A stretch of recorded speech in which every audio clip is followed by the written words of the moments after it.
안녕하세요. 달빛 야화입니다. 들려드릴 이야기는 새로 만난 아내는 현모양처입니다.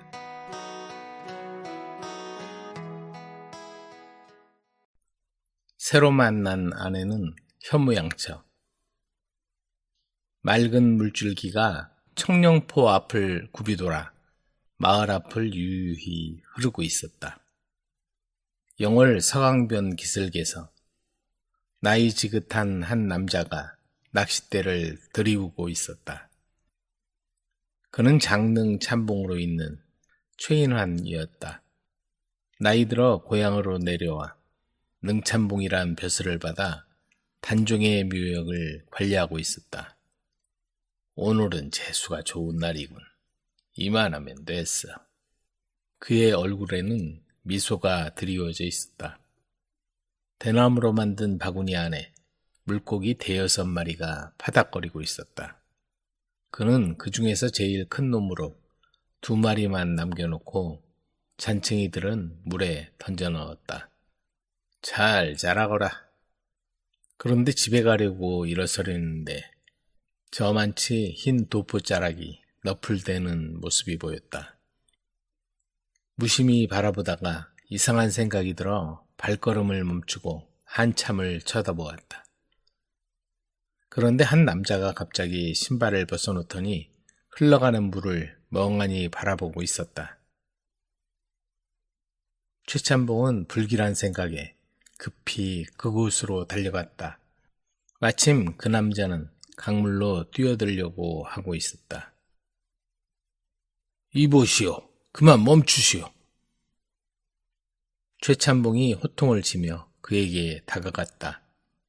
젊은 양반이 무슨 일로 덧없이 목숨을 버리려 한단 말이오.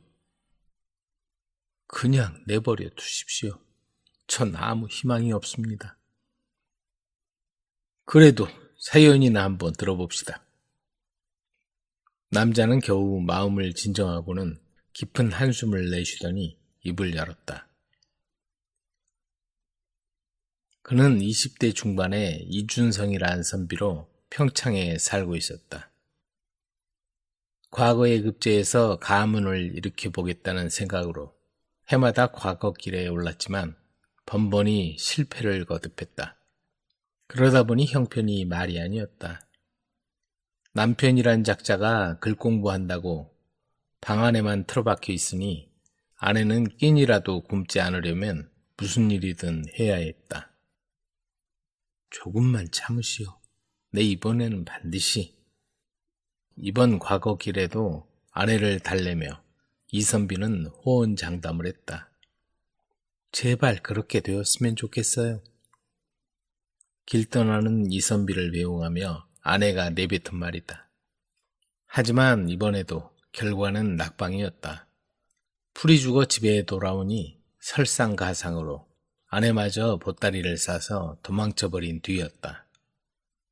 그동안에도 일감을 알아봐주곤 하는 지서방이라는 작자와 자주 만나는 모양새가 수상하던 터였다. 그 사내와 만나는 아내의 꼴이 아니고 견딜 수가 없었지만 일감을 준다는 아내의 말에 어쩔 수가 없었다. 아니나 다를까 이선비가 한양에 올라간 사이 바로 그 지서방이란 사내와 도망쳐버린 것이다. 이렇게 살아서 무엇하리? 이선비는 아내마저 도망가자 절망감으로 더 이상 일어설 수가 없었다. 그래서 괴나리 보찜을 내팽개치고 강을 따라서 하염없이 걸었다. 그렇게 강을 따라 내려오다 영월 청룡포 앞까지 이른 이선비는 그곳에서 세상을 등질 생각을 했다. 성급한 판단은 무모한 결과를 낳는 법이요. 실현 뒤엔 반드시 좋은 일이 있기 마련이니 미련한 생각은 버리도록 하시오. 단호하게 꾸짖는 최참봉의 기세에 눌려 준성은 아무 말도 할 수 없었다. 자, 우리 집에 가서 식사라도 하고 가시오. 최참봉의 집은 장릉이 바라다 보이는 청룡포 근처에 자리 잡고 있었다. 다녀오셨어요? 안으로 들어가자 한 처자가 나와 최찬봉을 맞았다. 수연아, 손님 모시고 왔으니 저녁상을 차리거라. 얼마 후 두 사람은 사랑방에 마주 앉았다.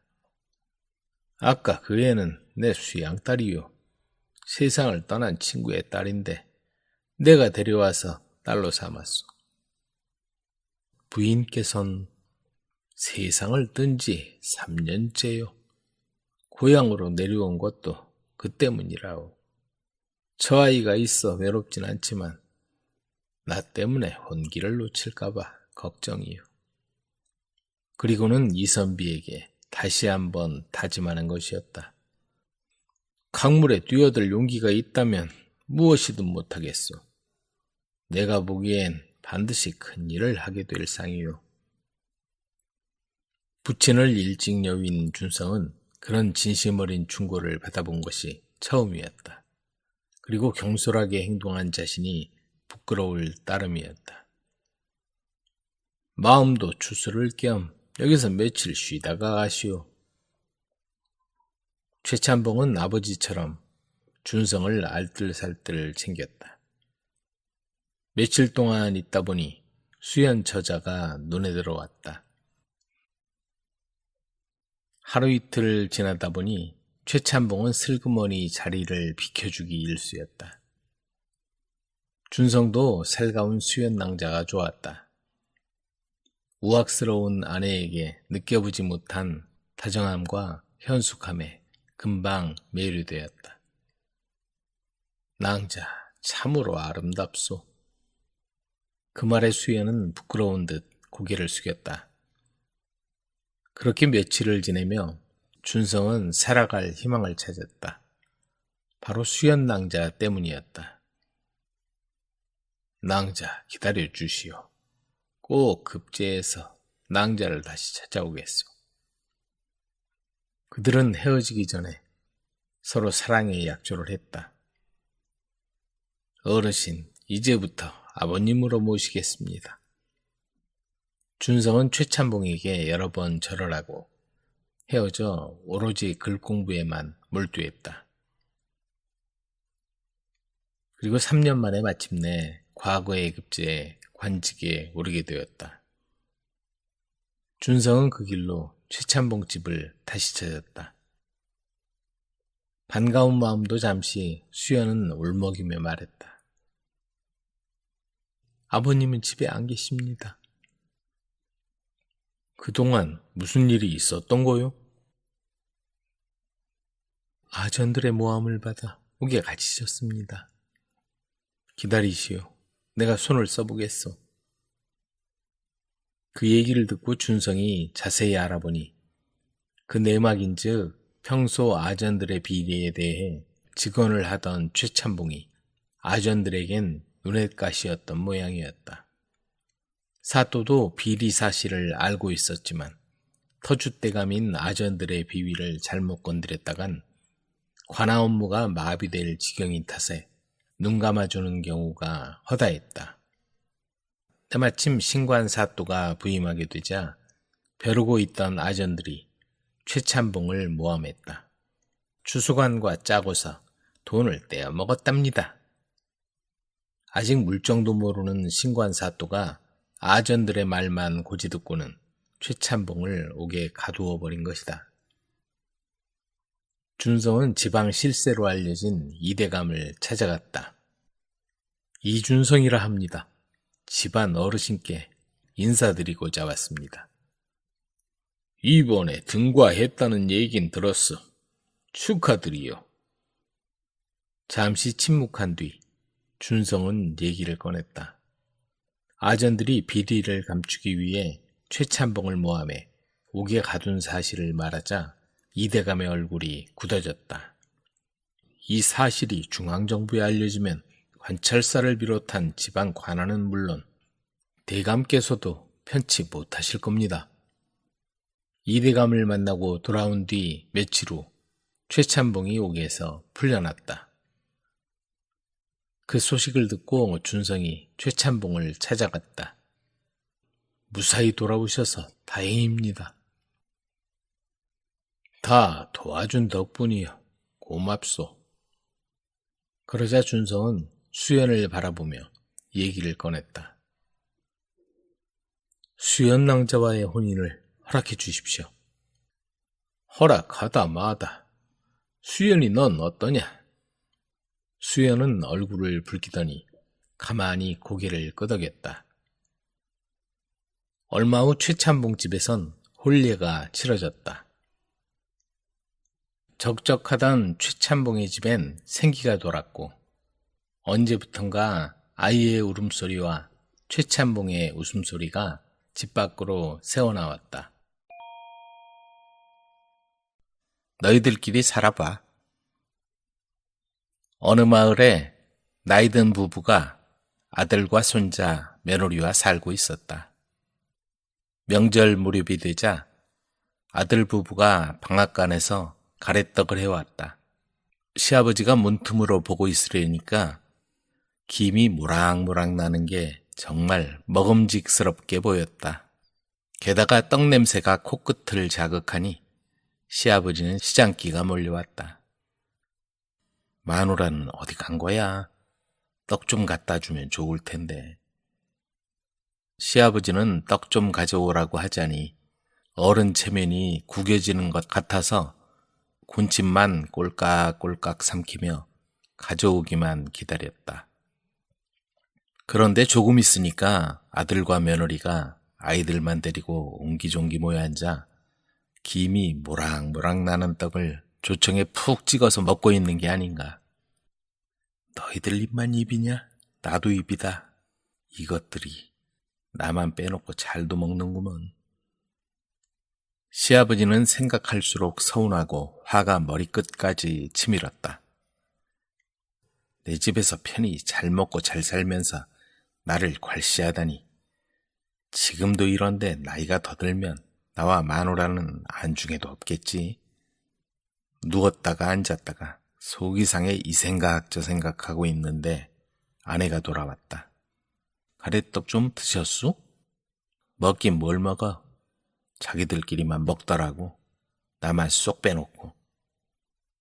아니 어떻게 그럴 수가 있어?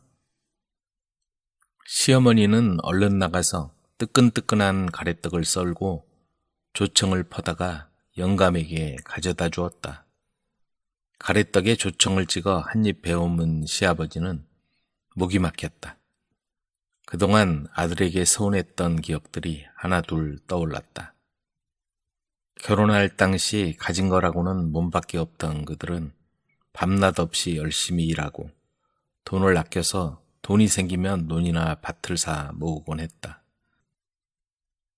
이 집 저 집에서 일손이 필요하면 마다하지 않고 남편은 머슴처럼 일하고 손재주가 좋은 아내는 바느질감을 가져와 뜬 눈으로 밤을 지새우며 열심히 일했다. 그 덕분에 지금은 그 마을에서 부자 소리 들으며 유지로 살아가고 있었다. 그러는 중에 하나밖에 없는 아들을 금이야 오기야 키웠다. 맛있는 음식은 먼저 아들의 입에 들어갔고 좋은 옷감이 생기면 아들 옷부터 만들어 입혔다. 그런 사실을 잘 알고 있던 아들도 부모의 말이라면 고분고분하게 잘 따르고 부모를 잘 챙겼다. 그런데 결혼하고 나면서 조금씩 변하기 시작했다. 부모의 말보다는 자기 마누라 말을 잘 따르고 부모 집에서 얹혀 살면서도 당연하게 생각했다. 자식이 생긴 뒤부터는 부모는 안중에도 없고 자기 자식만 챙기기 시작했다. 그동안 쌓인 감정에 속상한 노부부는 그날 밤 잠을 이루지 못했다. 여보 마누라, 우리 땅 팔아서 떠납시다. 떠나다뇨. 애들 놔두고요? 지금도 지들만 챙기고 이렇게 구박하는데 더 나이 들면 오죽하겠소. 더 늙기 전에 우리 내외 멀리 가서 삽시다. 날이 밝자 시아버지는 아들 며느리를 불렀다. 우리는 이제부터 여기를 떠나 살려 한다. 모아둔 돈은 가져가고 땅도 조만간 내놓을 생각이니 너희도 우리 눈치 볼 것 없이 너희 힘으로 편하게 살거라. 아들 레위에겐 그야말로 청천벽력 같은 소리였다. 부모 재산으로 편하게 살아왔는데 자기들 힘으로 살라니 눈앞이 캄캄했다.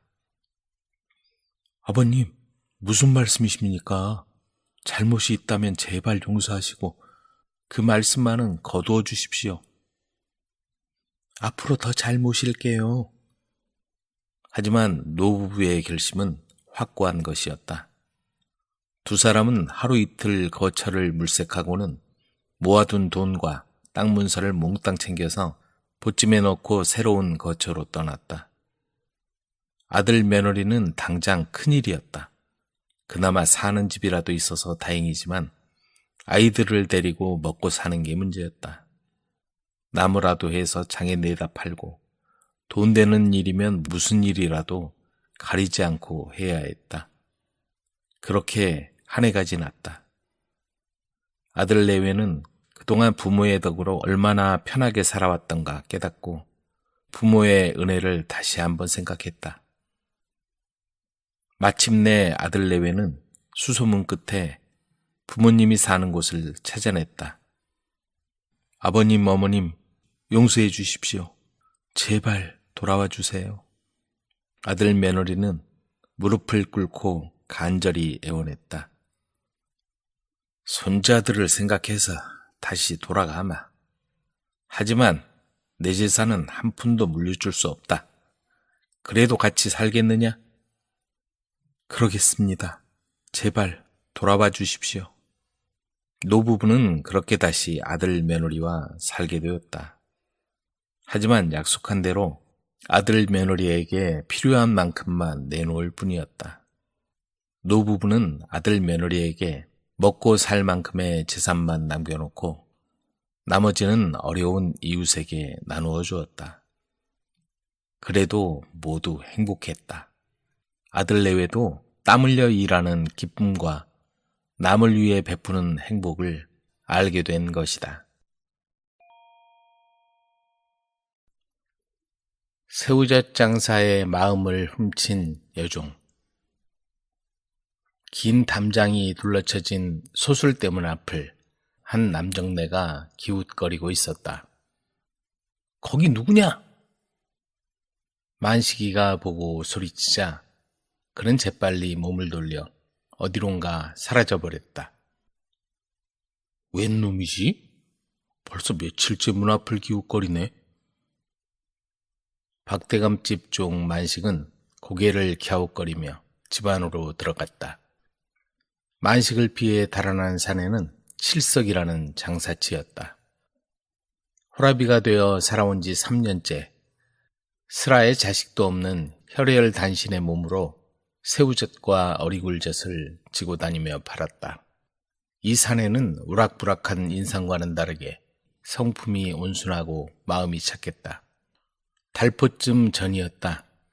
젓갈을 지고 들어간 박대감집에서 여종 순덕이를 보고 한눈에 반해버린 그는 그 여자의 얼굴이 떠올라 견딜 수가 없었다.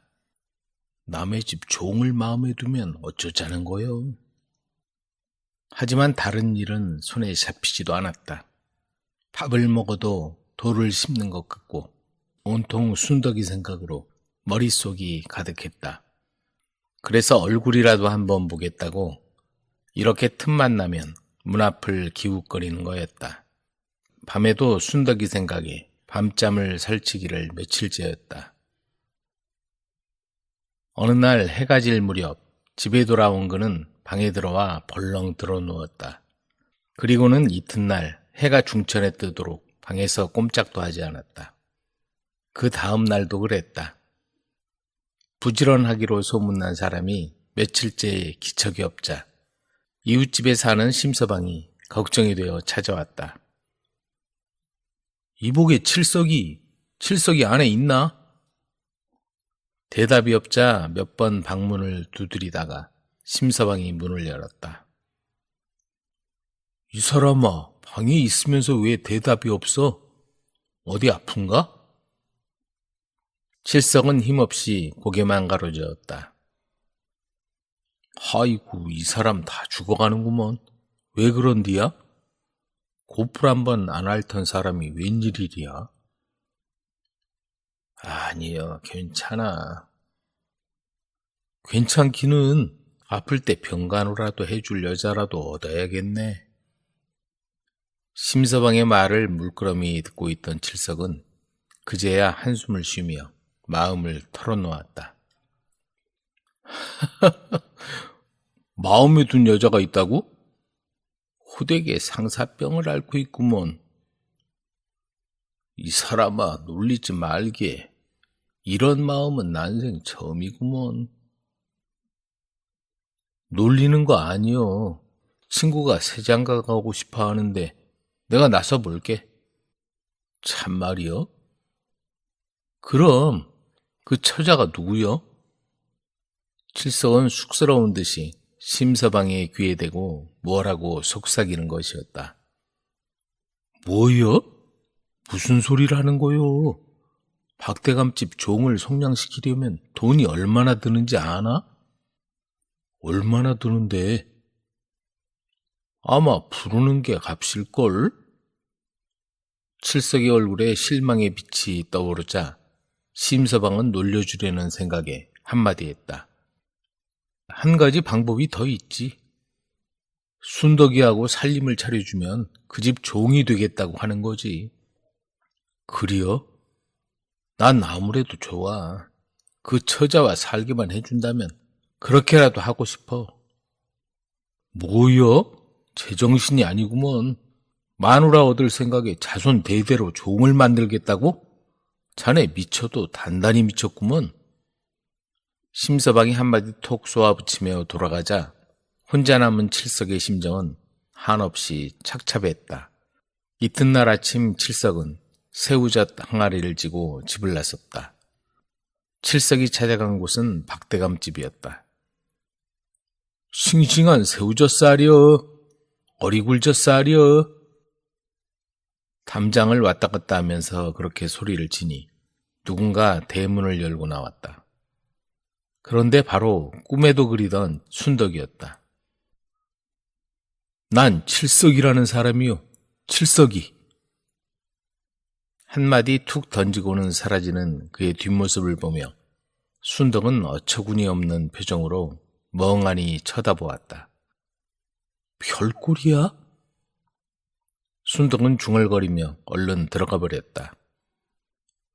그날 이후로 칠석의 이상한 짓거리가 이어졌다. 새우젓 항아리를 짊어지고 새우젓 사라고 소리치다가 순덕이의 모습이 어른거리면 달려가 자신의 이름을 대고는 사라지는 것이었다. 그런데 어쩌라고?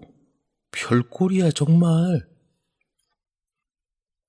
그 모습을 지켜본 가뿐애미가 순덕이의 옆구리를 쿡 찔렀다. 누구요? 모르겠어요. 살짝 정신이 돌았나 봐요. 하루 이틀도 아니고 저 사내가 저러는 건 필시 무슨 꿍꿍이가 있는 거야. 조심해 이거사. 꿍꿍이라뇨? 무슨 꿍꿍이가? 요 맹추야. 너 어떻게 해보려고 그러는 거야? 괜히 외간 남자에게 관심 갖지 말고 덕팔이나 만식이 중에 골라 시집갈 생각이나 하라고. 가뿐애미도 마님의 명에 따라 일 잘하는 준배와 살림을 차려 가뿐이를 낳았다. 싫어요. 싫어? 그러면 장사치가 좋다는 말이야? 나이도 많아 보이는데? 그 사람은 더 싫어요. 전 도련님처럼. 뭐여? 큰일 날 소리 하네. 행여 그런 생각 꿈에라도 꾸지 마. 내가 누군지 알아? 이 집 종이여, 종년. 가뿐애미는 눈을 부라리며 단단히 경고를 했다. 순덕은 그 집 도련과 어려서부터 같이 자랐다. 어려서는 멋모르고 어울려 놀기도 했지만 나이가 들어가면서 서로 신분이 다르다는 걸 알자 서먹서먹한 사이가 되었다. 하지만 사랑채 침소 정리를 하다 보면 자연히 도령과 마주치는 적이 많았다. 그럴 때마다 순덕은 얼른 고개를 돌리고 자리를 벗어나는 것이었다. 그런데 하루는 침수에서 나오는데 순간 도령이 부르는 것이었다. 이리 가까이 오너라. 한창 여자의 눈을 뜬 도령에게 예쁘장한 순덕이 눈에 들어온 것이다. 무슨 일이신데요? 영문을 몰라 멈칫 서 있는 순덕이를 보자 도령이 다시 부드럽게 불렀다. 순덕아, 이리 가까이 오너라. 너와 난 다정한 소꿉친구가 아니더냐. 도련님, 쇳내는 천한 종년이옵니다. 우리끼리 있을 때는 다정한 소꿉친구로 돌아갈 수 없겠느냐?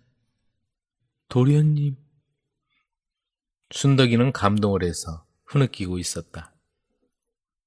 괜찮아. 이번에 과거에 급제하면 너를 면천해달라고 어머니께 말씀드리마.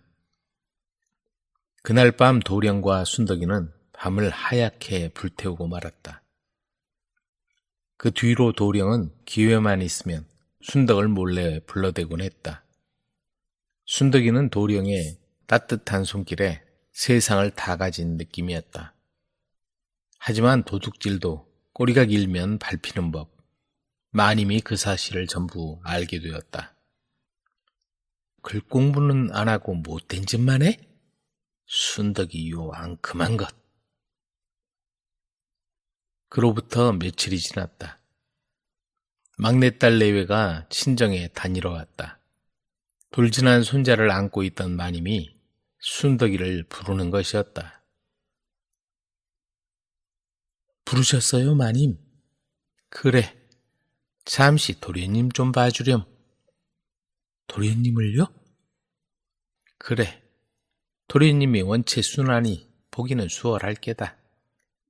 잘하면 잠을 깨기 전에 돌아올 수도 있고.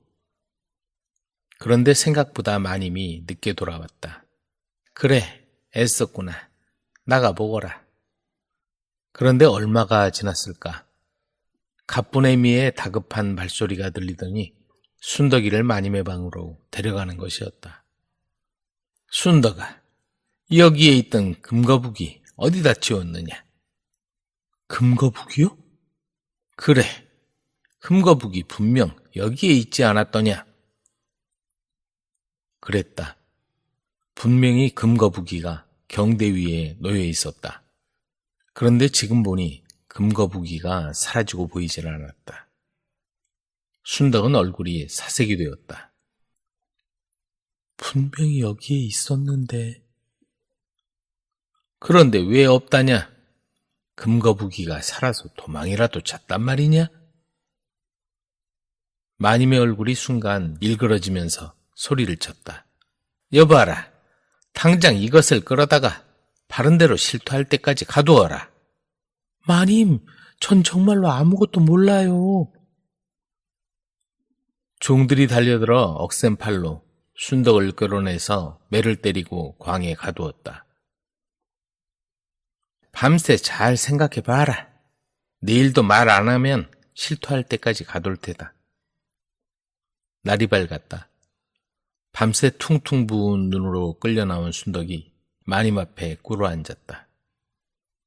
어디에 두었느냐? 어서 내놓아라. 전 모르는 일이옵니다. 그때 그 자리에 모습을 드러낸 도령을 보자 순덕이가 소리쳤다. 도련님, 쇳내는 정말 억울합니다. 그럴 리 없다고 마님께 말씀 좀 드려주세요. 그러자 도령은 정색을 하더니 말했다. 어머님이 공연히 그러시겠느냐? 그런 해괴한 말은 입 밖에 내지 말고 사실대로 밝히거라.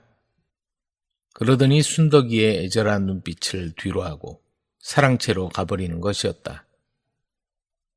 그 모습을 노려보고 있던 마님은 버럭 화를 내며 소리쳤다. 이 발칙한 것 같으니라고 무엇들 하느냐? 말할 때까지 주리를 틀어라. 마님은 아들의 버릇을 고치려고 가뿐애미를 시켜 금거북이를 숨겨둔 것이다. 그때 가뿐애미가 한마디 거들었다. 마님, 순덕이를 가끔 만나러 오는 사내가 있습니다요. 혹시 그 사내가?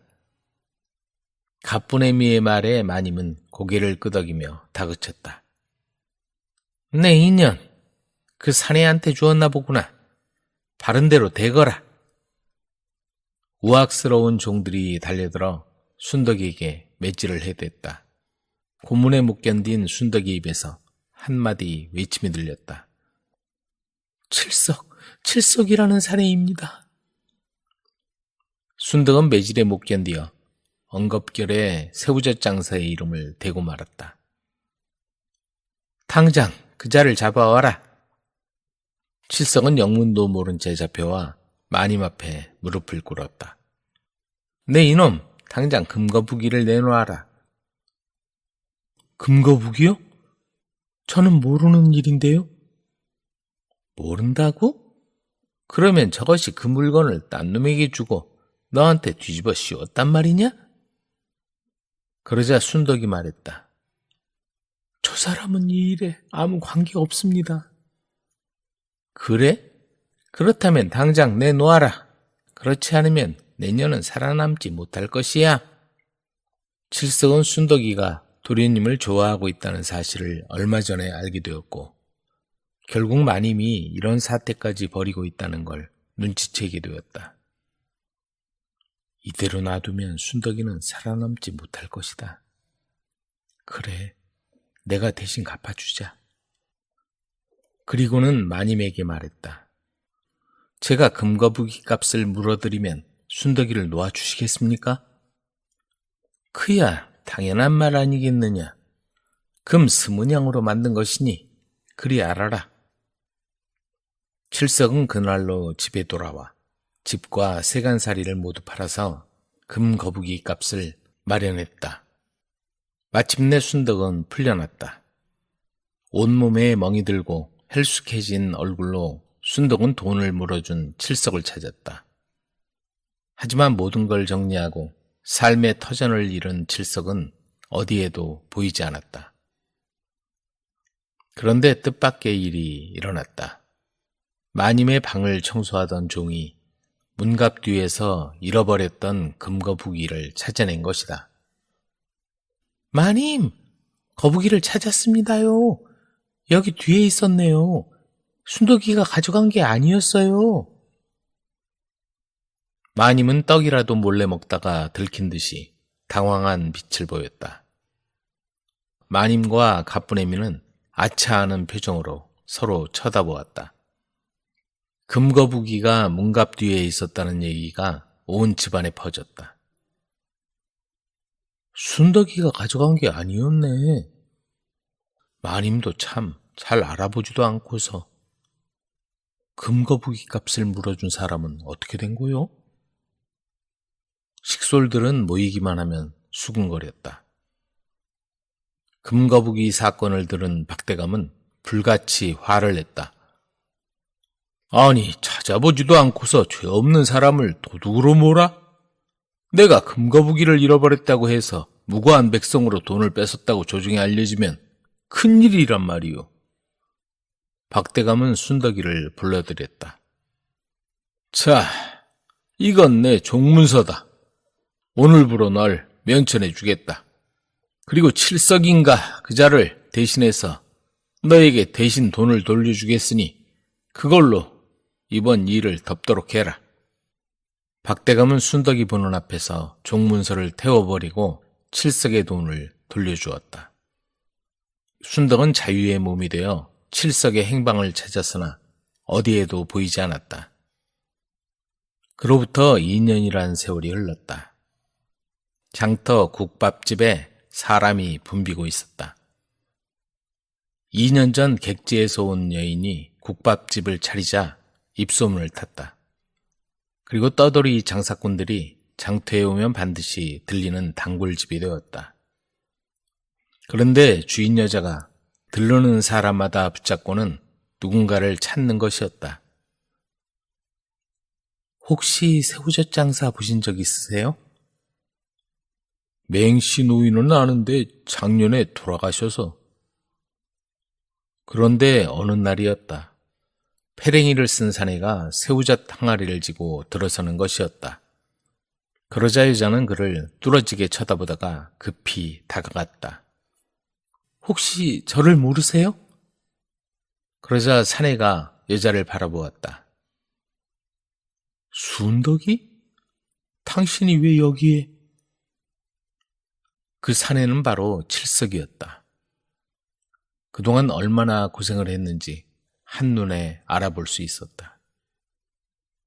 순덕은 금거북이를 찾은 일, 면천을 받아 돌려받은 칠석의 돈으로 국밥집을 차려 칠석을 기다린 일 등 그동안의 사연을 칠석에게 말해주었다.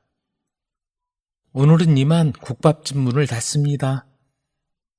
순덕은 국밥집 문을 닫고는 칠석의 손을 잡고 방으로 들어왔다. 모두 당신 거예요. 그리고 이제 저도 당신 아내예요. 순덕 때문에 모든 걸 잃었던 칠석은 이제 모든 걸 다시 돌려받았다. 그리고 무엇보다 가장 큰 보물인 순덕을 얻게 되었다.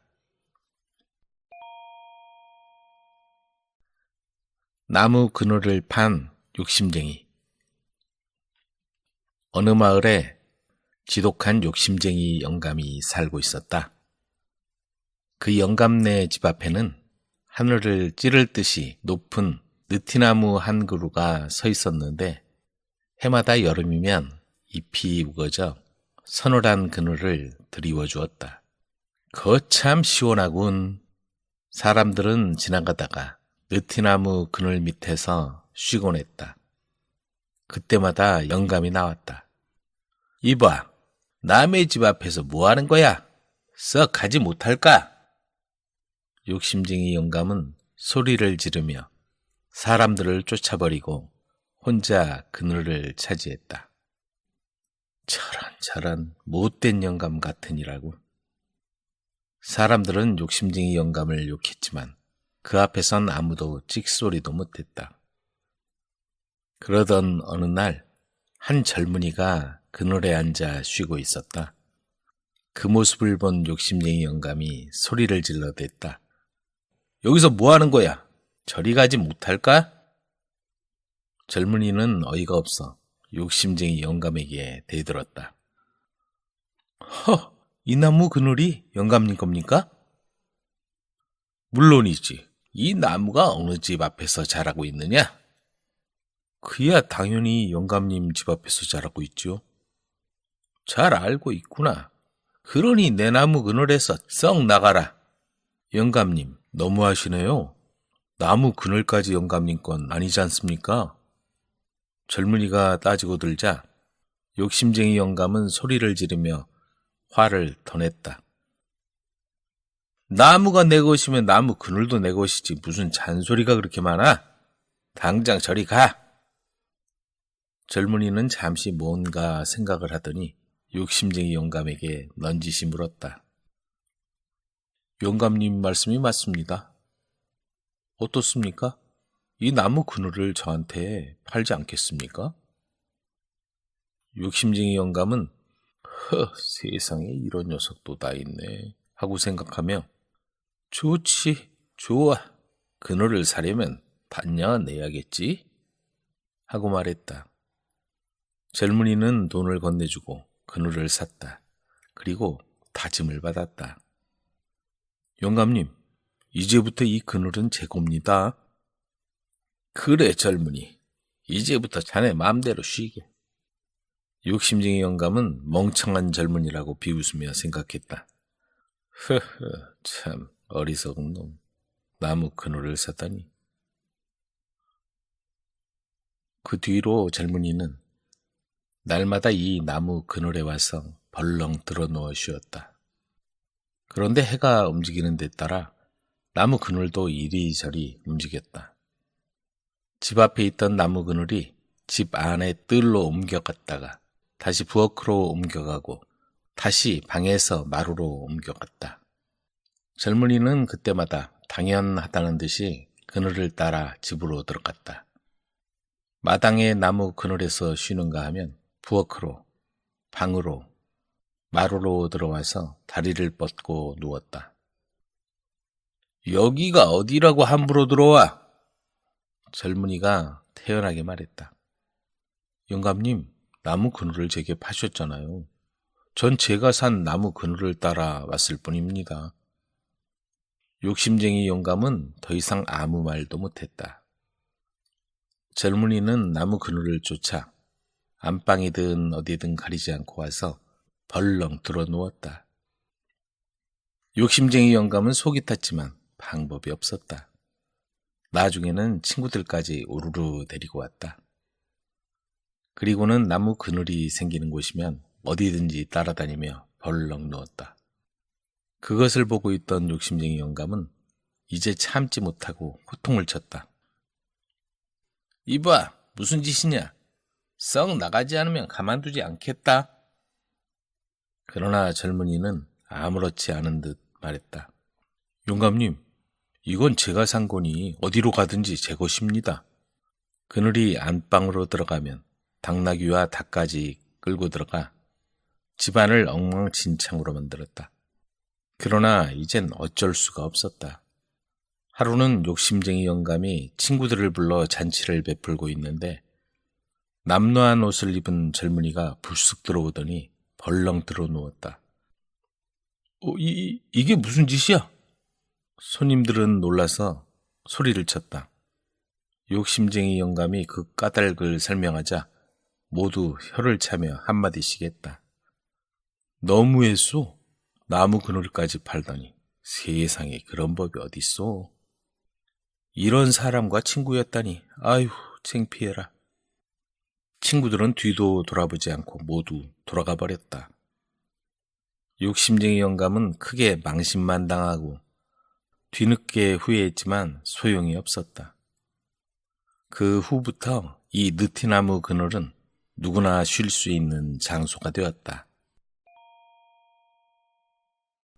천리안을 가진 도사와 사내의 정체. 강원도 깊은 곳에 높이 솟아오른 험준하기로 소문난 홀령산 중턱에 백운암이란 암자가 있었다. 그 암자에는 도술이 뛰어나고 천리안을 가진 도사가 기거하고 있었다. 그런데 암자가 너무 좁고 협소해서 조금 넓혀야겠다고 생각하고는 마을로 내려갔다. 백운암을 증수하려는데 대개 소를 하루만 빌려 제목을 운반하는 데 쓸 수 있겠습니까? 도사가 이 집 저 집을 찾아다니며 하루만 소를 빌려다 쓰겠다고 부탁을 하자 마을 사람들은 흔쾌히 청을 들어주었다. 이튿날 아침이 되자 그날 가져가기로 한 소의 주인은 소에게 여물을 배불리 먹이고 마당에 메어 놓았다. 그런데 한나절이 되도록 소는 그대로 있었다. 혹시나 하고 기다렸지만 저녁 때가 되도록 소는 마당에서 잠만 자고 있는 것이었다. 이상한 일이군. 도사님이 분명히 오늘 아침에 일찍 쓰시겠다고 했는데. 어느덧 해는 뉘엿뉘엿 서산으로 넘어가고 마당에는 땅거미가 내리고 있었다. 농부는 소를 외양간으로 들여놓으려고 소고삐를 풀었다. 그런데 이게 어찌된 일인지 잠자던 소 잔등이 땀에 흠뻑 젖어 있는 게 아닌가. 하루 종일 잠만 자고 있었는데 이상하네. 농부는 고개를 갸웃거리며 외양간으로 소를 끌고 들어갔다. 다음 날 아침이 밝자 옆집 주인도 소를 배불리 먹이고는 도사가 내려와 소를 끌어가기를 기다리고 있었다. 하지만 소는 꼼짝도 하지 않고 마당에서 잠만 자는 것이었다. 저녁이 되자 그 집 주인도 땀으로 범벅이 된 소를 이상하게 생각하며 땀을 씻어주고 있는데 도사가 나타나 말했다. 소를 빌려줘서 덕분에 암자를 잘 고쳤어. 고맙소이다. 아니 도사님, 소를 빌려가지도 않았는데 어떻게 쓰셨다는 겁니까? 소의 몸을 데려간 게 아니라 정신만 가져다 쓴 것이요. 마을 사람들은 모두 도사의 신통한 능력에 감탄하고 말았다. 그 후 어느 날이었다. 아이 몇 명이 산에서 나무를 하고 있는데 백우남 도사가 나타나 그들을 불렀다. 얘들아, 너희들에게 당부할 얘기가 있는데 내 부탁 좀 들어주겠니? 당연히 들어드리고 말고요. 어서 말씀해보세요, 도사님. 내일 이 무렵에 어떤 행각성이 여기를 지나갈 것이다. 그러면 내가 일러주는 대로 하거라. 그리고는 아이들에게 은밀하게 무언가를 말하는 것이었다. 네, 분부대로 하겠습니다. 다음 날 아이들은 평소보다 일찍 산에 올라가 나무를 부지런히 다 해놓고 도사가 일러준 때를 기다렸다. 그 시간이 되니 과연 저 멀리서 어떤 행각성 하나가 바랑을 메고 올라오고 있었다. 얘들아, 저길 봐. 드디어 나타났어. 한 아이가 소리치자 모두 그쪽을 바라보았다. 그래, 맞아. 도사님이 말씀하신 바로 그 사람이야. 아이들은 벌떡 일어나 그 사람 앞에 가서 도사가 일러준 대로 꾸짖기 시작했다. 여기가 어딘 줄 알고 오느냐? 썩 돌아가라. 아이들은 지게 막대기와 낫을 휘두르며 소리쳤다. 너희들은 누구냐? 어린애들이 수도하는 사람한테 그게 무슨 말버릇이냐? 하며 그가 호통을 치는 것이 아닌가. 그때 한 아이가 내가 중을 가장하고 우리나라를 염탐하고 있다는 걸 다 알고 있으니 썩 내 나라로 돌아가거라. 그러자 행각승은 당황해서 발걸음을 멈추고 아이들을 쳐다보다가 산 아래로 내려가 버렸다. 그리고는 해가 서산으로 지기를 기다렸다가 다시 산으로 올라 날이 저물자 백우남을 찾아왔다. 개 짖는 소리에 도사가 문을 열더니 행각승을 안으로 맞아들였다. 날이 저물었으니 오늘은 여기서 편히 쉬시오. 감사합니다, 도사님. 그런데 밖에서 개가 계속 짖어대는 것이었다. 도사님, 개가 계속 짖어대는군요. 멈추게 할 순 없는지요. 개가 짖는 이유를 모르시오? 비록 한낱 짐승이지만 나라를 해치려는 자를 구별할 줄 알아서 그러는 거요. 그러자 행각승의 얼굴이 굳어졌다. 이 나라를 염탐하려고 들어온 당신에게 아이들을 통해 돌아갈 걸 경고했건만 돌아가지 않는구려. 팔도를 돌아다니며 적군이 들어오기 좋은 길목마다 질경이 씨를 뿌려 자라게 한다는 걸 모르는 줄 아는가? 그 순간 행각승은 품에서 날카로운 비수를 꺼내 도사를 찌르려고 달려들었다. 그러자 어느 틈에 밖에서 짖던 개가 안으로 쏜살같이 뛰어들어 행각승의 손을 물어 비수를 떨어뜨렸다. 목숨만은 살려줄 테니 썩 돌아가라. 이 시간 이후로 다시 내 눈에 띄면 그땐 무사하지 못할 것이다. 행각승을 가장한 염탐꾼은 그 길로 걸음아 날 살려라 하고 도망쳐서 종적을 감추고 말았다. 하지만 그 이후로 염탐꾼이 뿌리고 다닌 질경이가 퍼져서 팔도에 자라게 되었고 씨앗은 차전자로 불리며 성인병 예방에 널리 쓰이고 있다. 남의 아내를 빼앗은 남자. 미륵산이 바라보이는 들녘 저편에 두 개의 산봉우리가 우뚝 솟아 있었다. 모양은 비슷하나 하나는 돌로 이루어진 돌산이요, 다른 하나는 흙으로 쌓인 흙산이었다. 그곳에는 이기적이고 못된 돌산 장사와 착하고 순둥순둥한 흙산 장사가 이웃에 살면서 둘은 자연히 가깝게 지냈다. 노총각인 두 장사는 힘이 얼마나 센지 호랑이도 그들 앞에선 맥을 못 추었고 집채만한 밤이나 커다란 흙더미도 한 손으로 번쩍번쩍 들어 올렸다. 그들은 마을과 멀리 떨어져 산 중턱에서 살았다. 어느새 그곳에도 봄이 찾아왔다. 꽁꽁 얼어붙었던 땅이 녹고 꽃피고 새우는 따뜻한 날씨가 되었다. 부지런한 흑산장사는 이른 아침부터 일어나 정원을 가꾸었다. 마을에서 그의 정원처럼 아름다운 정원은 없었다. 정원에는 아름다운 꽃들이 피어났다. 한 가지 꽃이 피고 지면 다른 꽃이 그 자리에 피는 시기였다.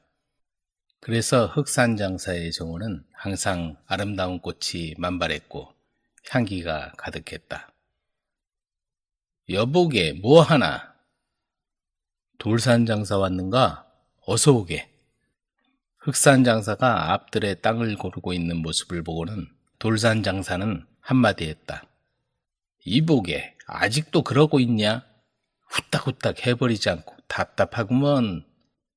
돌산장사는 성미가 급하고 욕심이 많은 사람이었다.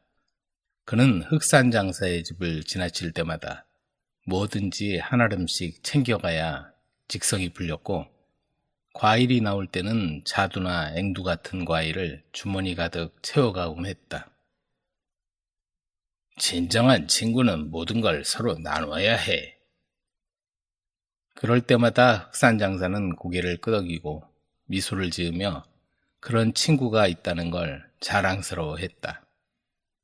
흑산장사는 착하고 남을 위하는 마음이 강했다. 어느 날 그는 호랑이한테 물려갈 뻔한 사람을 구해주었다. 그러자 그 사람이 감사의 뜻으로 돈을 건넸다. 돈을 받으려고 한 일이 아닙니다. 넣어두시오.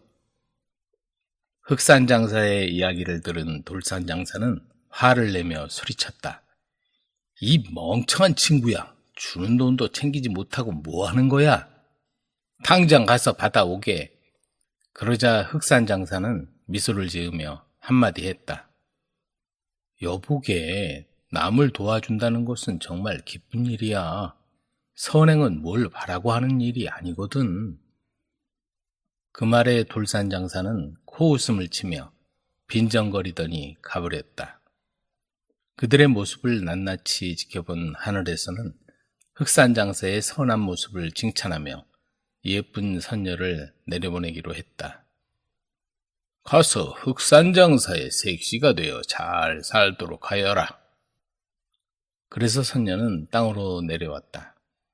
그런데 그만 길을 잘못 들어 돌산장사의 집으로 찾아가고 말았다. 여기가 흑산장사 댁입니까? 돌산장사는 눈부시게 아름다운 여자가 흑산장사를 찾자 그렇다고 거짓으로 대답했다. 내가 흑산장사요. 그런데 처녀는 누구요? 저는 하늘나라 선녀인데 되게 착한 마음씨에 감동되어 오늘부터 당신의 색시가 되려고 내려왔습니다. 그 말을 듣자 돌산장사는 여자를 빼앗아 색시로 삼아야겠다는 마음을 먹었다. 자, 그렇게 있지 말고 어서 들어오시오.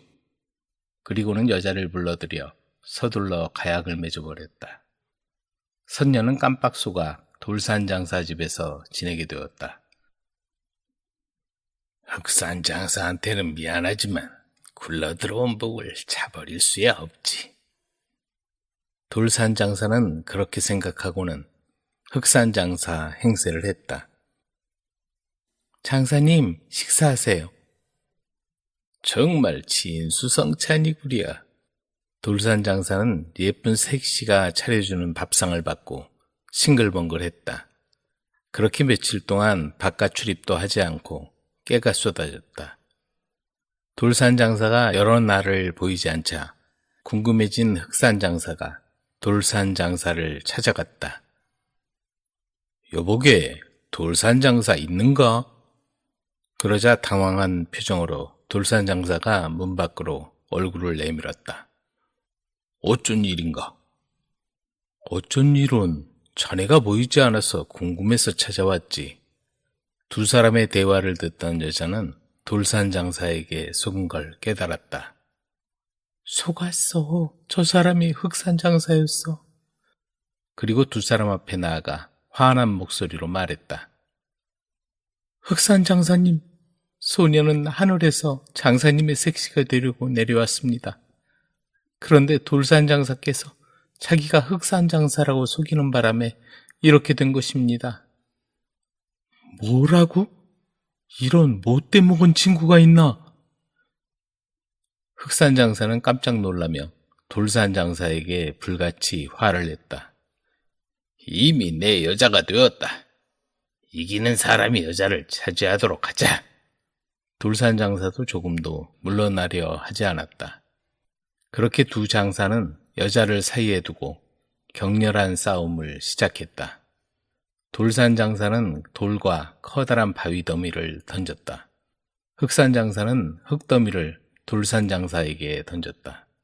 그렇게 싸움은 몇 날 며칠을 두고 계속되어 돌산의 돌은 흑산으로 날아가 돌산이 되고 흑산의 흙은 돌산으로 날아가 흑산이 되었다. 하지만 승부를 가를 수가 없었다. 일단 휴전하자. 두 사람은 싸움을 멈추었다. 전 흑산 장사님을 따라가겠어요. 선녀가 소리치며 흑산 장사를 따라 나섰다. 그 모습을 본 돌산 장사는 질투심에 눈이 멀었다. 이렇게 될 바에는 여자가 없는 편이 낫겠어. 그리고는 온 힘을 다해 커다란 바위를 들어 올리더니 흑산 장사를 따라가는 여자를 향해 집어던졌다. 위험해! 집채만한 바위가 날아오는 걸 본 흑산 장사는 자기 몸을 날려 여자를 구하려고 하다가 여자와 함께 바위 덩어리에 깔려 목숨을 잃고 말았다. 하늘에선 그 모습을 내려다보고 크게 노하고 말았다. 이런 고얀 일이 있나? 친구의 색시를 빼앗은 것도 모자라서 해치다니. 갑자기 뇌성이 울리더니 하늘에서 그야말로 커다란 바위가 돌산 장사의 머리로 떨어졌다. 돌산 장사도 그걸로 마지막이었다. 소동이 그치자 그 자리엔 흑산이 된 돌산과 돌산이 된 흑산만이 덩그러니 남아있었다. 어둠을 밝히는 잭. 농부 잭이 하루는 곡괭이를 메고 길을 가다가 수염이 가슴까지 내려온 우스꽝스러운 남자를 만났다. 잭이 공손하게 인사를 하자 그 남자가 말했다. 당신은 친절한 사람이군요. 내가 당신의 소원을 3가지 들어주겠어. 당신이 원하는 건 무엇이나 다 얻을 수 있으니 가장 바라는 걸 말해보시오. 다시는 이런 기회가 없을 거요. 잭은 한참 동안 생각하더니 이렇게 대답했다. 뜰에 커다란 바위가 있는데 그 바위에 앉는 사람에게 제가 떨어지라고 말해야만 바위에서 일어날 수 있게 해주십시오. 그러자 낯선 사람이 말했다. 좋소. 이제 2번째 소원을 말해보시오. 당신에게 도움이 되는 소원 말이오. 잭은 잠시 생각하더니 다시 말했다. 뜰에 무화과 나무가 한 그루 있는데 지나가는 사람들이 다 따가 한 개도 맛볼 수 없어요. 앞으로 그 무화과 나무에서 무화과를 훔치려고 하는 사람은 그 무화과에 달라붙어서 내가 떼어줄 때까지는 떨어지지 못하게 하고 싶어요. 그렇게 하겠소. 자, 이제 마지막 기회예요. 마지막으로 충고하는데 좀 실속 있는 걸 요구하시오. 무엇이 필요한지 잘 생각해보고 말하란 말이오. 그 낯선 사람이 충고했다. 잭은 생각에 생각을 거듭하고 난 뒤 이렇게 대답했다. 제 아내에게 커다란 가죽 가방이 하나 있어요. 아내는 그 가방에 이웃 사람들을 위해 일해주고 받은 털실 뭉치를 넣어두고 있죠. 저는 그 가방 안에 한번 들어간 건 무엇이든지 제가 나오라고 할 때까지 못 나오게 하고 싶어요. 그러자 남자는 안타깝다는 듯이 고개를 저으며 잭을 쳐다보았다. 허락하겠어, 이 불쌍한 양반. 모든 소원이 당신에겐 별 도움이 될 것 같지 않구려. 그 말에는 아랑곳하지 않고 잭은 흡족해하며 집으로 돌아왔다. 그 후 잭은 1년 내내 열심히 일했지만 되는 일이 없었다. 그러다 보니 먹을 게 없어 가족들이 굶기 일쑤였다. 하는 일마다 되는 게 없어. 가뭄에 옥수수도 다 말라버렸네. 잭은 옥수수 밭을 둘러보고는 한숨을 쉬었다. 집으로 돌아오는 길에 먹지 못해 비쩍 마른 잭을 보고 낯선 사람이 잭에게 말을 걸었다. 이봐요. 배가 고파 보이는데 나하고 흥정을 합시다. 당신이 7년 뒤에 나와 함께 간다고 약속만 하면 내가 당신을 부자로 만들어주겠어. 그러자 잭은 낯선 사람을 쳐다보며 물었다. 당신의 제안이 끌리긴 하는데 도대체 당신은 누구요? 그 말에 낯선 사람이 차갑게 대답했다. 내가 누구냐고? 나는 악마요. 당신이 누구든 상관없어. 내가 부자가 된다면 당신의 뜻을 받아들이겠소. 잭은 7년 뒤 그와 함께 가겠다고 약속했다. 그러자 악마는 연기처럼 사라졌고 그날부터 잭은 하는 일마다 잘 되었다. 그의 집에는 음식이 넘쳐났다. 오히려 너무 많아 이웃들에게 나눠주었다. 그들은 살던 집에서 계속 살았지만 모든 일이 너무나 잘 되어서 이웃 사람들이 다 놀랄 정도였다. 잭은 악마와의 약속을 까맣게 잊고 있었다. 순식간에 세월이 흘러 7년의 마지막이 되는 날, 그 악마가 잭을 찾아와 약속을 지키라고 했다. 물론 약속을 지켜야지요. 당신과 함께 가겠소. 그런데 잠시만 여기 앉아 나를 기다려 주시오. 아내와 작별 인사를 하고 싶소. 1분 내로 돌아와 당신과 함께 가겠소. 악마는 뜰에 있는 바위에 걸터 앉아서 기다렸다. 잭은 아내에게 작별 인사를 한 후 돌아와 말했다. 자, 이제 준비가 다 됐소. 어서 떠납시다. 악마는 그 말을 듣고 일어나려고 했지만 아무리 잡아당기고 흔들어봐도 바위에서 일어날 수 없었다. 힘을 쓰고 몸을 뒤틀었지만 아무 소용이 없었다. 바위에서 떨어질 수 없다는 걸 알게 된 악마는 잭에게 말했다. 나를 이 바위에서 떼주시오. 그러면 앞으로 14년 동안 지금보다 2배로 더 잘 살 수 있도록 하겠소. 좋아요. 그럼 어서 일어나서 가세요. 잭이 대답하자 악마는 번개같이 도망쳐버렸다. 이제 잭은 전보다 더 부자가 되었지만 그 집에서 그대로 살았다. 마침내 14년도 지나가 버리고 악마가 다시 찾아와 문 앞에 섰다. 악마는 이번엔 아주 조심하면서 잭에게 말했다. 자, 이제는 속임수 따윈 쓰지 말고 어서 준비하고 나와요. 잭은 재빨리 준비하고 악마와 함께 집을 나섰다. 그때 잭이 말했다. 나는 오랫동안 이 뜰에서 즐거운 나날을 보냈지요. 이제는 이곳도 마지막이군요. 그들은 탐스러운 무화과가 주렁주렁 열린 커다란 나무가 있는 곳까지 왔다.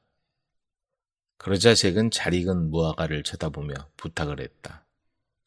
긴 여행을 해야겠지요? 당신이 나보다 키가 더 크니 저 열매를 몇 개만 따주세요. 가는 도중에 먹도록 하죠. 악마는 손을 뻗어 커다란 무화과를 잡았다. 그러나 무화과를 따기는커녕 그 열매에서 손도 뗄 수 없었다.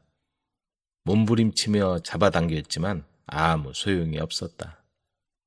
당장 날 떼어줘! 악마가 애원했다. 그리고 덧붙여 말했다. 그러면 내가 당신이 처음 가졌던 부의 3배를 21년 동안 누리게 해주겠소. 잭은 가만히 생각했다. 저런 악마를 내 곁에 두는 것보다는 그를 돌려보내는 게 낫겠지.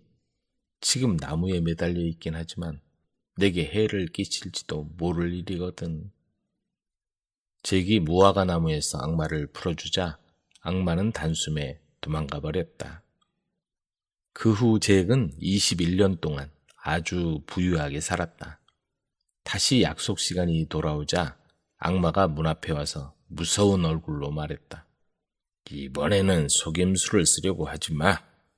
이제 내 왕국으로 가면 네가 내게 한 일을 그대로 갚아주지. 내게 진 빚을 모두 갚아주지. 아무래도 괜찮소. 어쨌든 지금 아내에게 작별 인사를 하고 오겠어. 잭이 부탁하자 악마는 허락했다. 잭은 아내에게 가서 가죽 가방을 들고 나와 길을 떠났다.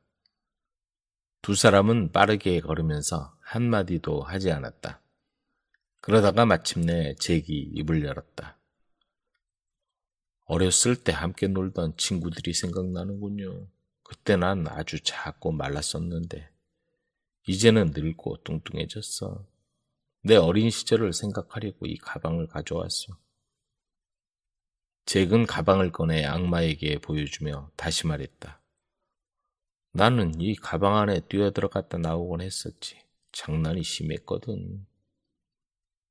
악마는 잭이 또 무슨 속임수를 쓰려고 그러는가 의심을 하며 쳐다보았다. 그러나 잭은 아무렇지도 않은 듯 이렇게 말했다. 당신이 아무리 재주가 뛰어나다고 해도 그런 놀이는 할 수 없겠지. 당신이 내 눈앞에서 직접 보여준다면 믿을지 몰라도 말이야. 잭이 약을 올리면서 슬며시 가방을 열어 보였다. 그러자 성질 급한 악마는 화가 나서 보란듯이 그 속에 뛰어들었다. 잭은 재빨리 가방을 닫고 말했다. 자, 이제 이 가방 속에 갇혔으니 절대로 열어주지 않을 거요. 가방 안에서 악마가 아무리 소리를 질러도 잭은 그 가방을 둘러매고 계속해서 갔다. 악마가 제발 꺼내달라고 애원을 해도 잭은 들은 척도 하지 않았다. 잭은 가방을 둘러매고 다시 걸었다. 악마는 쉬지 않고 애원하며 여러 가지를 약속했다. 하지만 잭은 대답했다. 안 돼. 또다시 세상에 나와서 사람들을 괴롭히게 내버려 둘 순 없어. 내가 지금까지 한 일을 내가 갚아주지. 잭은 물레방아가 눈에 띄자 주인에게 찾아가 말했다. 이 가방 좀 부드럽게 했으면 좋겠어요. 저 방아 속에 집어넣어도 될까요? 주인이 허락하자 잭은 가방을 방아 속에 던져버렸다. 그러자 가방 안에서 온갖 무서운 소리가 나더니 잠시 뒤에는 방아가 부서지고 말았다. 맙소사, 그거 꺼내요. 그 안에 악마가 들어가 있나 봐요. 깜짝 놀라 주인이 소리쳤다. 다시 가방을 들고 길을 떠난 잭은 이번엔 대장간에 이르렀다. 잭은 커다란 쇠망치로 큰 철판을 두드리고 있는 힘센 남자 4명에게 말을 걸었다. 제 가방이 뻣뻣하고 무거운데 몇 대 쳐주시겠습니까? 그들이 선뜻 허락하자 잭은 가방을 내려놓았다. 곧 4사람이 달려들어 큰 쇠망치로 여러 번 세게 후려쳤다. 그들이 칠 때마다 가방은 대장간 꼭대기까지 치솟았다. 그들은 지쳐서 숨을 헐떡거리며 이렇게 소리쳤다. 이젠 가방을 갖고 가시오. 그 안에 악마가 들어있는 것 같구려. 그런데 그 중에 화가 난 한 사람이 불에 벌겋게 달궈진 인두를 꺼내 가방을 지지기 시작했다. 그 인두에 눈이 멀게 된 악마는 고래고래 소리를 질렀다. 날 꺼내줘요. 날 꺼내줘. 다시는 당신을 찾아가지 않겠소. 영원히 내 왕국에 데려가지 않겠소. 우선 당신에게 처음에 4배 되는 불을 주겠소. 그러자 잭은 가방을 열어 악마를 나오게 했다. 악마는 정신없이 도망쳐버렸다. 잭은 이제 자유로운 몸이 되었다.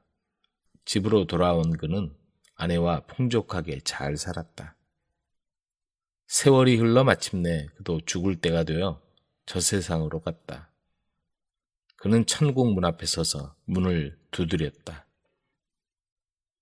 네가 평생 한 일에 알맞은 곳으로 가라. 여기는 들어올 수 없다. 천국에서 대답했다. 그래서 잭은 지옥에 가서 문을 두드렸다. 농부 잭입니다. 들여보내주세요. 아, 안 돼. 그를 들여보내지 마. 그가 내 눈을 뺐어.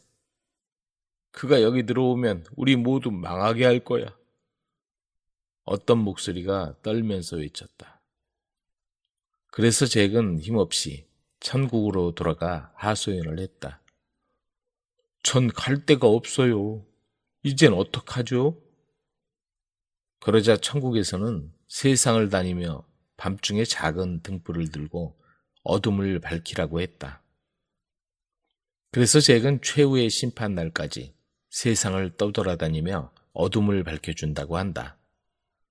사람들은 그를 어둠을 밝히는 잭이라고 불렀다. 숲의 여왕.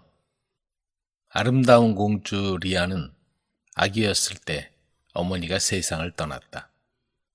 리아는 검고 부드러운 머리카락을 길게 기르고 빨간 리본으로 묶었다. 검은 눈동자엔 언제나 호기심이 가득했다. 아버지 아만 왕은 형제가 없는 리아 공주를 언제나 즐겁고 기쁘게 해주려고 노력했다. 공주를 시중드는 많은 하인이 있었다.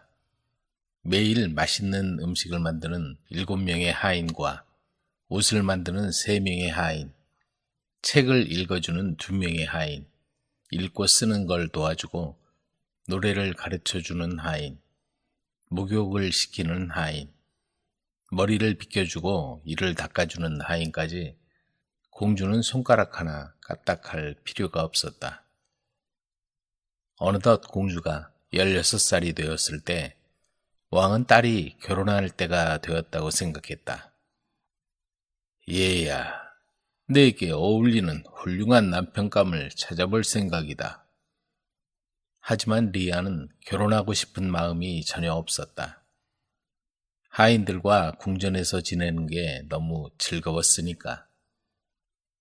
그런 마음을 모르는 왕은 공주의 남편감을 찾는다고 공표했다. 그러자 매일 왕자들이 아름다운 공주의 신랑감이 되기 위해 궁전에 몰려왔다. 왕자들은 말을 타고 오거나 마차를 타고 왔다. 심지어 코끼리를 타고 오는 왕자도 있었다. 가까운 곳에서 오기도 했지만 리아가 들어보지도 못한 먼 나라에서 오기도 했다. 왕자들은 모두 자기가 얼마나 훌륭하고 얼마나 돈이 많은지 장황하게 늘어놓았다. 그러나 공주는 그런 말을 듣는다는 것이 너무 지루하고 모두가 싫었다. 아무도 재미가 없었고 전혀 친절해 보이지 않았다. 누구 하나 공주의 마음에 드는 사람이 없었다. 어느 날 저녁 아만 왕은 궁전 뜰에서 성대한 연회를 열었다. 1200명이 초대를 받았다. 이웃나라의 왕과 왕비, 왕자, 공주, 성주들이 왔다. 잘 구워진 고기, 신선한 야채, 먹음직스러운 음식들이 산더미처럼 쌓여 있었다. 그러나 리아는 전혀 유쾌하지가 않았다. 손님들은 모두 음식을 먹고 파티를 즐기느라 정신이 빠졌고 공주에겐 관심이 없었다. 아만 왕은 손님들이 음식을 다 먹고 나자 일어나서 연설을 했다. 친애하는 여러분, 즐거운 시간을 갖기 위해 이 자리를 마련했소. 나는 이 자리에서 내 딸 리아 공주에 대해 얘기하고 싶소. 모두 아시다시피 그 애는 내 희망이요. 그 애가 행복하다면 뭐든지 해주고 싶소. 그래서 올해 16살인 내 딸에게 남편감을 찾아줄 생각이라오. 친구들이여, 그대들 도움이 필요하오.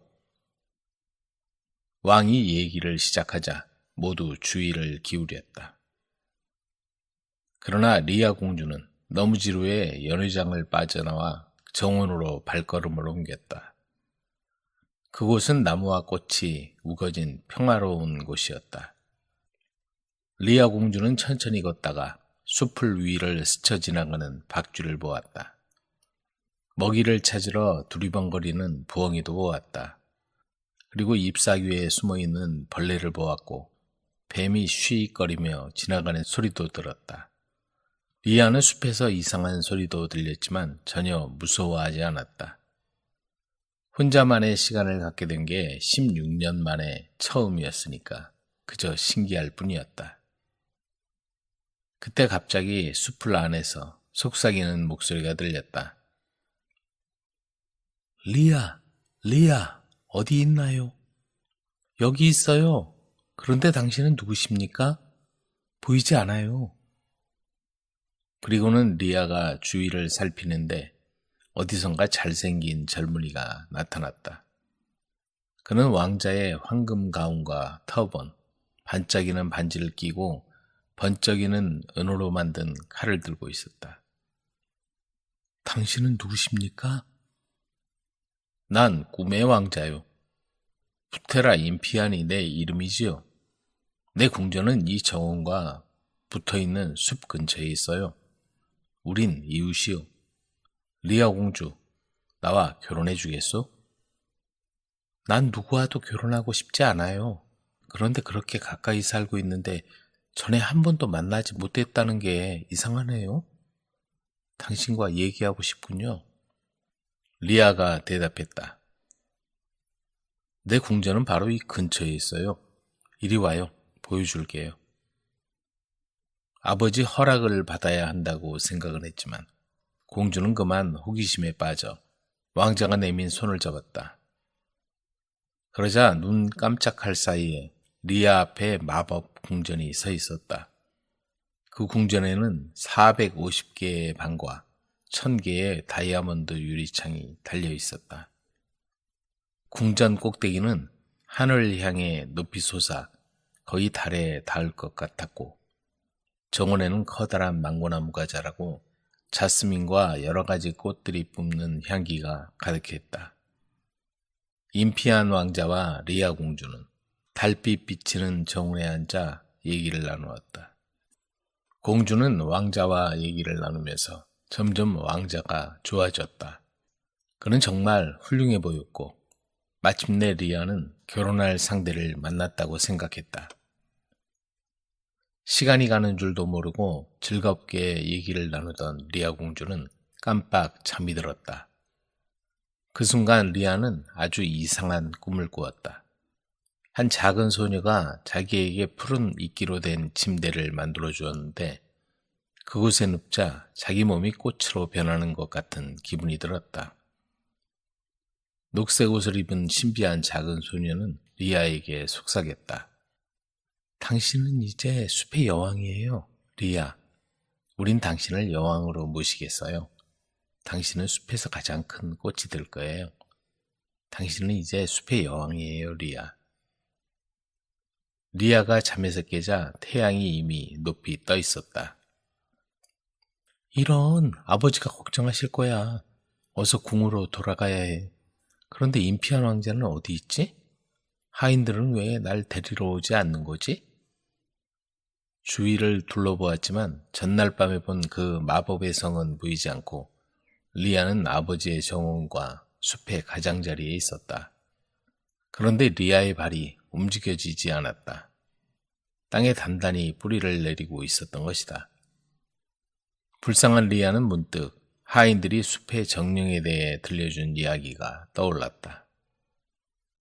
숲의 정령들은 길을 잃고 방황하는 사람을 잡아가서 다시는 찾을 수 없었다는 얘기였다. 리아는 정령들에게 속았다는 걸 깨달았다. 하지만 이미 늦었다. 리아의 몸은 점점 커다란 꽃으로 변해갔다. 다리와 발은 이제 땅에 깊이 뿌리를 내리고 손과 팔은 이파리로 그리고 얼굴은 아름다운 꽃잎으로 변했다. 시간이 흐르면서 리아는 새로운 생활에 익숙해졌다. 나무와 수풀이 위험을 막아주었다. 그렇게 리아는 주변의 도움을 받으며 살았다. 리아의 생활은 결국 이전과 별로 달라진 게 없었다. 그러나 단 한 가지, 리아를 슬프게 하는 것이 있었다. 그것은 아버지와 얘기를 할 수 없다는 것이었다. 아만 왕은 딸에게 일어난 일을 알 수가 없었다. 딸이 사라지자 그는 마음이 무너져 내렸다. 그래서 딸이 사라진 정원에 딸의 동상을 세우고 매일 그곳에 들러 딸의 동상을 바라보며 슬픈 눈으로 딸과 대화를 하곤 했다. 그런데 그 동상 근처에는 커다랗고 아름다운 라플레시아 꽃이 활짝 피어 있었다. 왕은 사랑스러운 리아가 숲의 여왕인 라플레시아 꽃이 되어 조용히 자기를 쳐다보고 있다는 걸 알지 못했다. 황금을 얻은 삼형제. 어느 마을에 삼형제가 살고 있었다. 그들은 성품이 착하고 이웃집 일도 제 집처럼 도와주고 어른들을 잘 공경하는 착하고 예의 바른 젊은이였다. 하지만 남자들만 살다 보니 집안 꼴이 말이 아니었다. 살림도 제대로 할 리가 없었고 구석구석 온통 먼지 투성이었다. 결국 고심하던 끝에 그들은 큰형부터 신부감을 찾기로 했다. 먼저 큰형이 멀리 떨어진 마을로 신부를 찾으러 길을 떠났다. 한참 길을 걸어가다가 백발 노인과 마주쳤다. 노인은 젊은이 어딜 가는 길인가 하고 물었다. 안녕하세요 어르신. 신부감을 찾으려고 이곳저곳 헤매는 중입니다. 제게 올 만한 신부가 있으면 가르쳐 주십시오. 큰형이 노인에게 부탁했다. 그러자 노인은 문제없어. 이 길을 한참 가다 보면 살구꽃이 활짝 핀 마을에 당도할 거야. 그 마을에 옷감을 짜는 아가씨가 있어. 그 아가씨를 신부로 맞아들이게 하고 말하는 것이었다. 큰형은 노인이 일러준 대로 그 마을을 찾아갔다. 마을에 들어서니 살구꽃이 활짝 피어 있고 어떤 집의 마루에서 옷감을 짜고 있는 아가씨가 있었다. 큰형은 아가씨에게 자기 처지를 설명하고 신부가 되어달라고 간청했다. 그러자 아가씨는 잠시 뭔가 생각하더니 좋아요, 당신의 신부가 되겠어요 하고 말하는 것이었다. 설마 하던 큰형은 아가씨의 말을 듣자 너무 기뻤다. 정말입니까? 제 아내가 되겠다는 말입니까? 하며 다시 물었다. 그런데 아가씨는 한 가지 조건이 있어요. 돌아가신 지 3년 3개월이나 되는 어머니 장례를 지금까지 지내지 못하고 있어요. 먼저 어머니 장례를 치러주세요. 그렇게만 해주시면 언제든지 당신과 결혼하겠어요. 하고 말하는 것이었다. 아가씨의 말을 들은 큰형은 그 정도는 아무것도 아닙니다. 제가 당장 장례를 치르겠습니다. 하고 말하며 장례를 서둘기 시작했다. 그러나 안방에 들어간 큰형이 소리를 지르며 기겁하고 나왔다. 방 안에는 이마에 뿔이 7개가 있고 입이 귀 밑까지 찢어진 무시무시한 도깨비 형상이 있었다. 큰형은 걸음아 날 살려라 하고 도망쳐 집으로 돌아왔다. 집에서 기다리던 두 동생은 형에게 신부는 어떻게 됐어? 하고 물었다. 형은 파랗게 질린 얼굴로 말도 마라.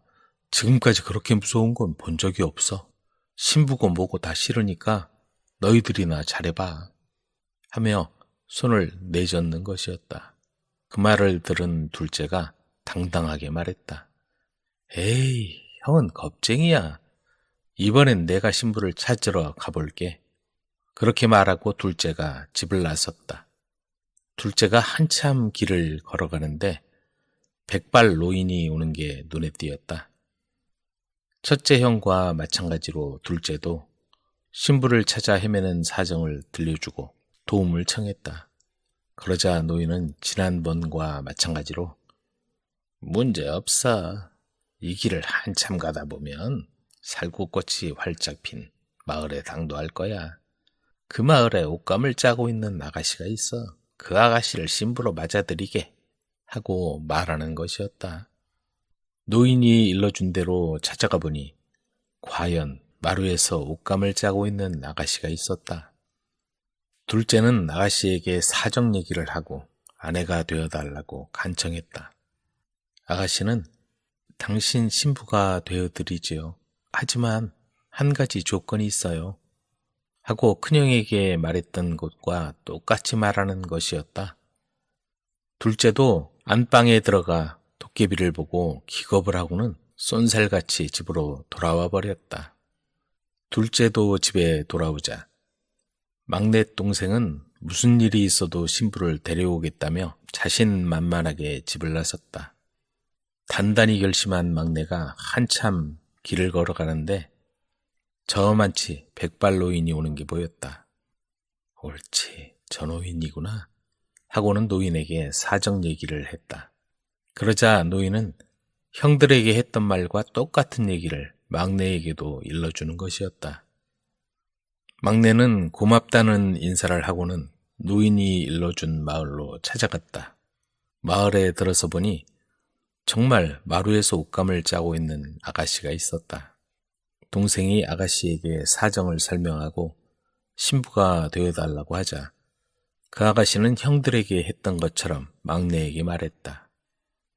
막내가 단단히 마음을 먹고 안방에 들어가 보니 이마에 뿔이 7개나 나고 입이 귀밑까지 찢어진 도깨비 형상이 있었다. 그렇지만 막내는 당황하지 않고 속으로 이렇게 생각했다. 아무리 도깨비 형상을 하고 있어도 돌아가신 어머니라면 아가씨의 어머님이다. 어머니라면 조금도 무서워할 필요가 없어. 그렇게 생각하니 두려움이 사라졌다. 동생은 도깨비 형상을 한 아가씨 어머니를 등에 지고 아가씨와 함께 집을 나섰다. 산길을 지나갈 때 뒤쫓아오던 아가씨가 잠깐 기다리세요. 볼 일이 있어요. 하고 말하더니 길에서 떨어진 숲으로 들어가는 것이었다. 그런데 웬일인지 아무리 기다려도 아가씨가 돌아오지 않았다. 어느덧 해가 뉘엿뉘엿 지고 있었다. 내가 속았나? 하면서 등에 진 도깨비를 내려놓으려고 했다. 그런데 어느 틈에 줄로 묶어놓았는지 도깨비 어머니는 등에 딱 붙어 떨어지지 않았다. 아무리 애를 써도 소용이 없었다. 그래서 막내는 하는 수 없이 도깨비를 등에 진 채 집으로 왔다. 그리고는 형들 나와봐. 도깨비 어머니를 업고 왔어. 하고 소리쳤다. 두 형은 도깨비라는 말을 듣자 기겁을 하고 방에서 나오며 소리쳤다. 뭐? 도깨비 어머니라고? 이거 야단났군. 숨이 넘어갈 정도로 뛰어온 막내는 마루에 등에 지고 온 아가씨 어머니를 내려놓았다. 그런데 그땐 놀라운 일이 일어났다. 도깨비 어머니가 어느 틈에 번쩍번쩍 빛나는 황금이 되어 마루에 놓여 있었다. 막내는 형들과 함께 재산을 골고루 나누며 좋은 신부감을 골라 오래오래 행복하게 살았다는 얘기다. 아마 백발노인은 심성이 착한 삼형제를 도와준 산신령이었을지도 모른다.